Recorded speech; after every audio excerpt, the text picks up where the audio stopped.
Vice Chair Barr, you created a report. Your supervisory staff reviewed the decisions of the supervisory staff in responding to these bank failures. What was the directive you gave to staff?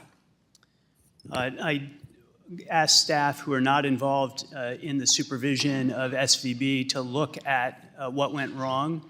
I told them that they would have full access to any materials they needed to make that assessment.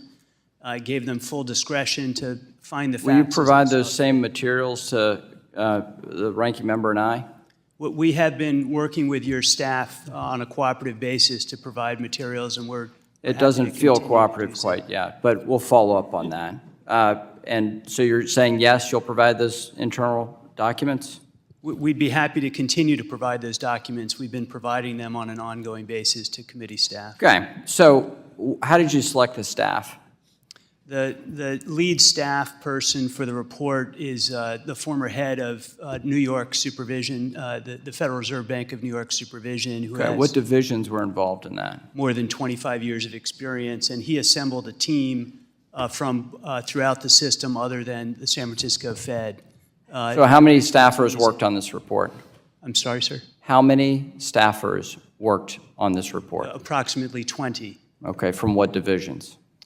From throughout the board and system supervision other than the San Francisco Fed. So and it was New York Fed involved? Were other reserve banks involved?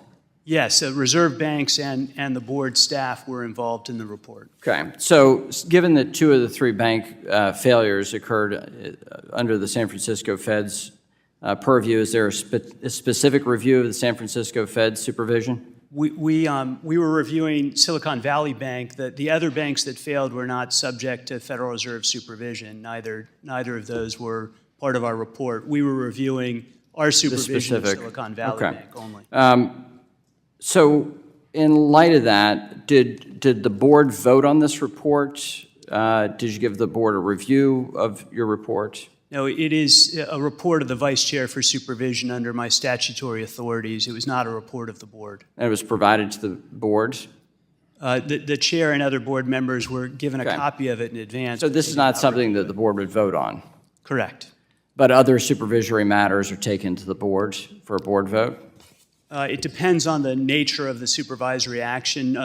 Daily course kinds of examination work and so on don't rise up to that level. But if there's a formal enforcement action, for example, that would go to the board for a vote.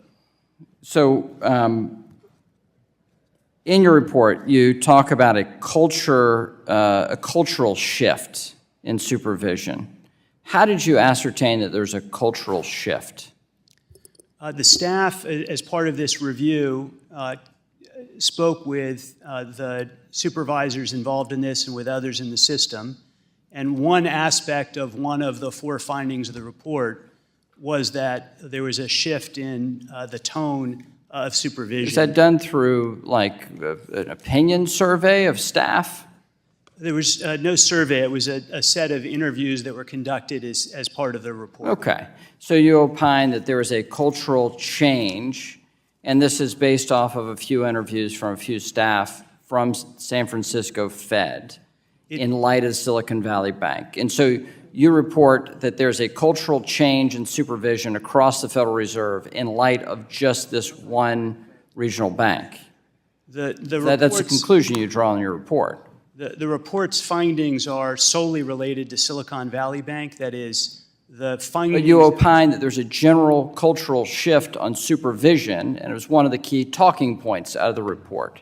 Does this mean that supervisors felt impeded from reporting up that there was a problem at a bank? The report found that supervisors were more reluctant than they had been to escalate issues, yes. Did they actually show up in the bank? Is that a bit of the problem, too? That the cultural shift could be that they're not in the banks on a regular basis, that there's more... Could that be a part of the cultural shift? One of the findings of the report is that the pandemic contributed to a reduction in supervisory intensity. That is a finding of the report. We'd like to hear how you're going to remedy this, and we'll have ongoing questions about this. Obviously, in light of the tightness in the credit markets, your additional capital requirements, we're going to have a lot more questions about that holistic review of capital.